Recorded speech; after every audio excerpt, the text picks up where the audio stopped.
Hello दोस्तों, पिछली video में हमने पढ़ा था त्रुटि के बारे में कि त्रुटि किसे कहते हैं और यथार्थता तथा मापक यंत्रों की परिशुद्धता के बारे में स्टडी हमने थोड़ा सा किया था। आज हम आपको थोड़ा सा ये बताने चल रहे हैं कि जैसे हमने कोई माप लिया, जैसे कोई एक राशि आपको दी गई, जैसे फॉर एग्जाम्पल के तौर पर एक क्वेश्चन में बोलता हूँ कि कह रहा एक कोई माप है 12.5 सेंटीमीटर की कोई माप है। ये सवाल है आपका। इस दूरी को हमें 3 चीज़ों से मापना है। एक मीटर पैमाने से मापना है, एक से क्या बोलते हैं उसको पेचमापी से, और एक वर्नियर कैलिपर से मापना है। और ये बताना है आपको कि किस मापन में कितनी अधिकतम त्रुटि हुई, कौन अधिक शुद्ध है, कौन अधिक शुद्ध नहीं है। ठीक है ना। तो जैसा कि मैंने आपको इसके पहले वाली वीडियो में बताया था कि जो मीटर पैमाने का अल्पतमांक होता है, या मीटर पैमाने से जब भी हम किसी वस्तु को नापते हैं तो वो 0.1 सेंटीमीटर की त्रुटि देता है। और अगर हम वर्नियर कैलिपर से नापते हैं तो 0.01 सेंटीमीटर की त्रुटि देता है। और अगर हम पेच मापी से यानी कि स्क्रू गेज से नापते हैं तो 0.01 सेंटीमीटर की त्रुटि छोड़ता है, बाकी वो शुद्ध नापता है।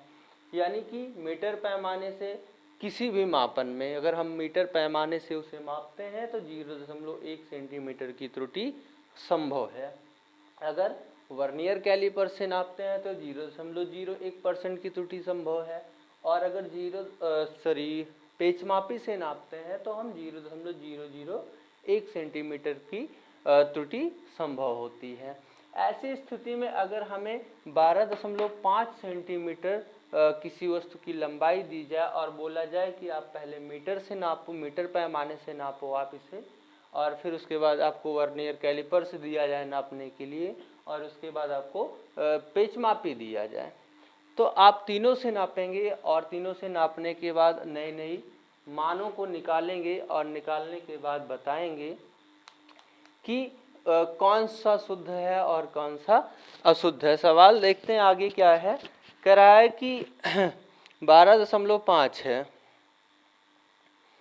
तो बताइए कि इसमें कितनी प्रतिशत की त्रुटि आएगी। इतनी उसकी एग्जैक्ट लंबाई है और उसे अगर मीटर पैमाने से नापा जाए, मीटर से, तो 0.1 सेंटीमीटर की त्रुटि संभव है। आप खुद से सोचो कि अगर आप कोई वस्तु 10 रुपए में लेते हो, 9 रुपए में बेचते हो, तो आपको लाभ होगा कि हानि होगा? सिंपल है, हानि होगा।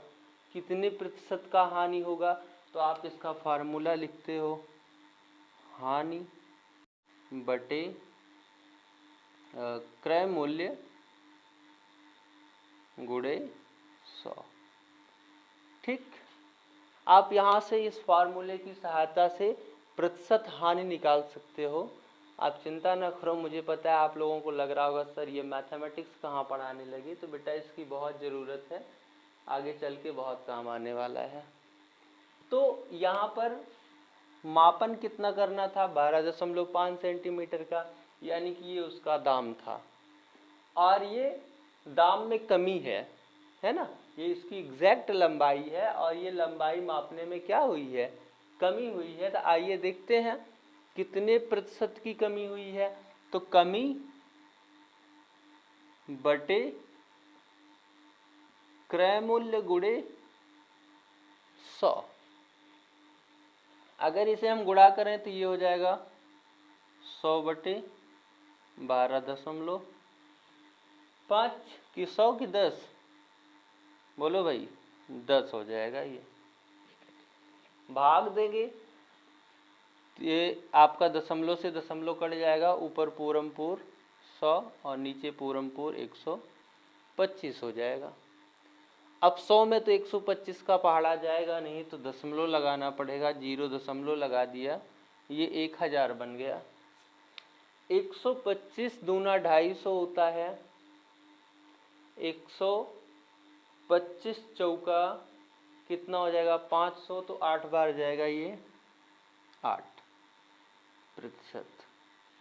यानी कि अगर हमने इस 12.5 सेंटीमीटर को मीटर पैमाने से नापा तो नापने में कितने परसेंट की त्रुटि हुई? 0.8% की त्रुटि हुई। आइए अब हम नापते हैं वर्नियर कैलिपर्स से।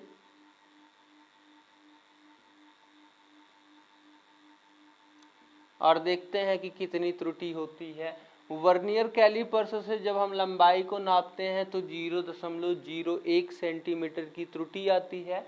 तो ये आपका हो जाएगा 0.01, भैया ये हानि है ना तो ऊपर ही लिखना पड़ेगा, और बटे 12.5 गुणे 100।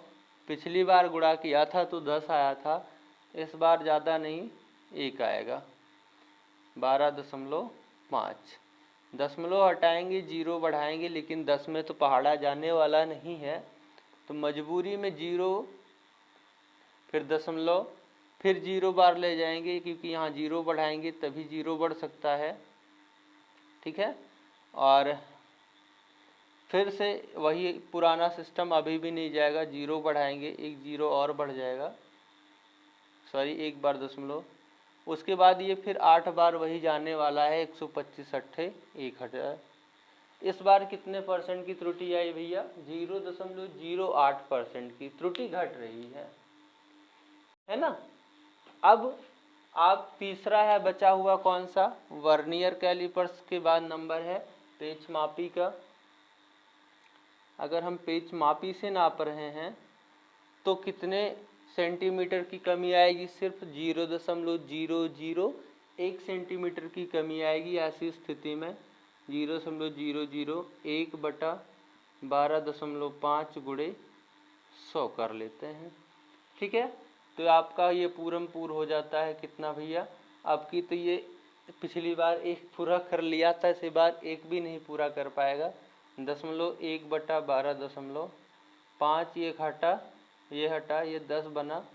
अब इसको 2 शून्य चाहिए और 2 शून्य तो नहीं मिल पाएगा, तो 0.008%। ठीक है ना, ऐसा कुछ इसका आंसर आ जाएगा आपका।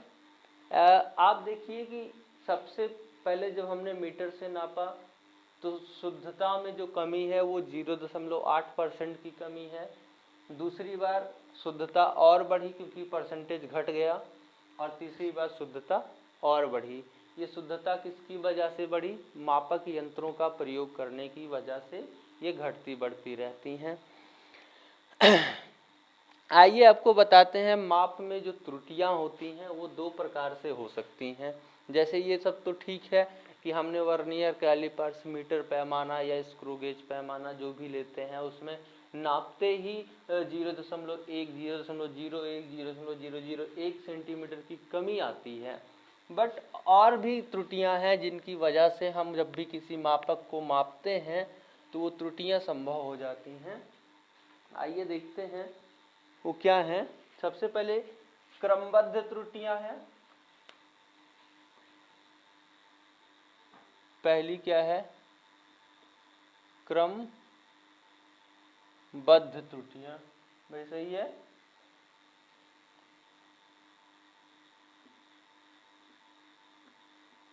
क्रमबद्ध त्रुटियां, और दूसरी प्रकार की जो त्रुटि है वो यादृच्छिक त्रुटि है।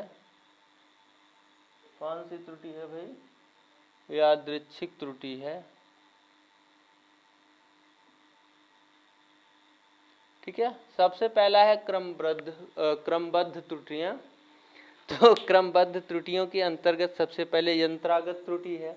जैसे कि किस किस तरह से त्रुटि आ सकती है इसके बारे में हम डिस्कस करते हैं। तो सबसे पहले त्रुटि क्या है? आपकी यंत्रागत त्रुटि, यानी कि जिस यंत्र का प्रयोग आप कर रहे हैं हो सकता है उस यंत्र में ही कोई कमी रही हो जिसकी वजह से आपने जो मापन किया उस मापन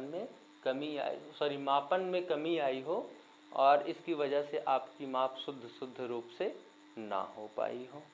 ठीक है ना। तो यादृच्छिक त्रुटियों में क्रमबद्ध त्रुटियों में पहली प्रकार की त्रुटि कौन सी है आपकी? यंत्रागत त्रुटि यानी कि जो भी आप यंत्र प्रयोग कर रहे हैं उस यंत्र में जो कमी होती है उसे हम यंत्रागत त्रुटि कहते हैं। दूसरा है व्यक्तिगत त्रुटि। इसके अंदर पहली थी यंत्रागत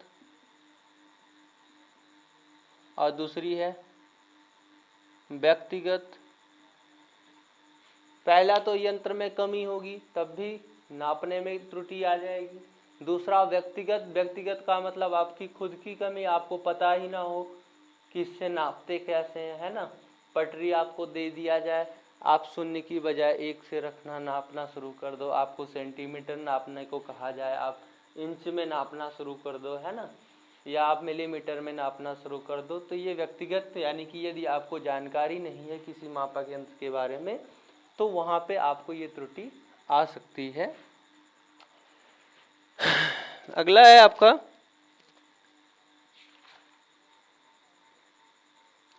बाह्य कारकों के कारण त्रुटियां भी आ सकती हैं। जैसे आप कहीं जाते हो, टेम्परेचर ज़्यादा है या टेम्परेचर लो है या वायुमंडलीय दाब अधिक है या वायुमंडलीय दाब कम है ना। तो इसकी वजह से भी हमारे अंदर नहीं, जो आप मापते हैं मापन, उस मापन में भी त्रुटि आ सकती है।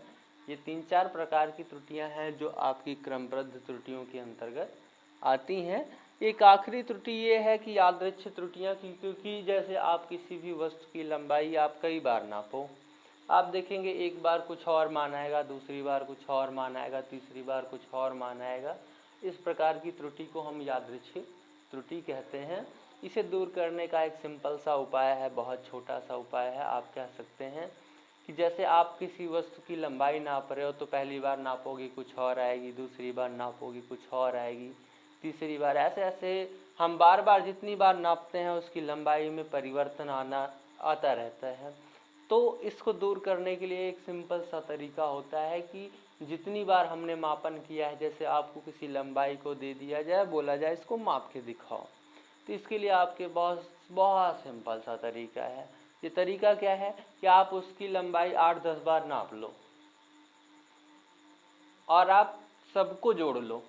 जैसे पहली बार नापा 1.25, दूसरी बार 1.23, एक बार फिर नापा 1.26, एक बार आया 1.15, आप 8-10 बार नाप लो, फिर सबको जोड़ लो और फिर जितनी बार नापा है उतने से भाग दे दो। जैसे 5 बार नापा तो पहले 5 बार जितना जितना मान आया है सबको जोड़ो, फिर उसको 5 से भाग दे दो।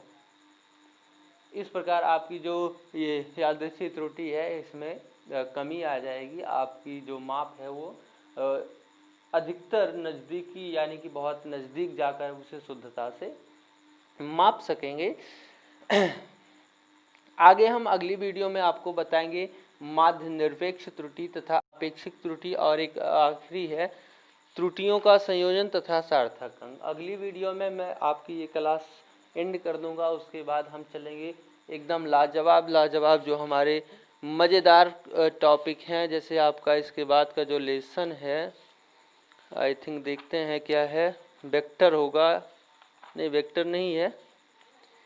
इसके बाद आपका जो लेसन है बीमीय विश्लेषण है, बीमा उमा निकालना सिखाएंगे आपको। ये बीमा घर वाली बीमा नहीं होती है ना, तो बीमा निकालना हम लोग सीखेंगे। लेकिन उससे पहले अभी आपको 1-2 वीडियो और पढ़नी पड़ेंगी। लेकिन हाँ, आप लोग कंटिन्यूअसली देखो, टाइम नहीं देते हो आप लोग, पूरा टाइम दो, पूरी वीडियो देखा करो, तभी मज़ा आएगा। मिलते हैं अब आपको अगले दिन, तब तक के लिए बहुत बहुत धन्यवाद।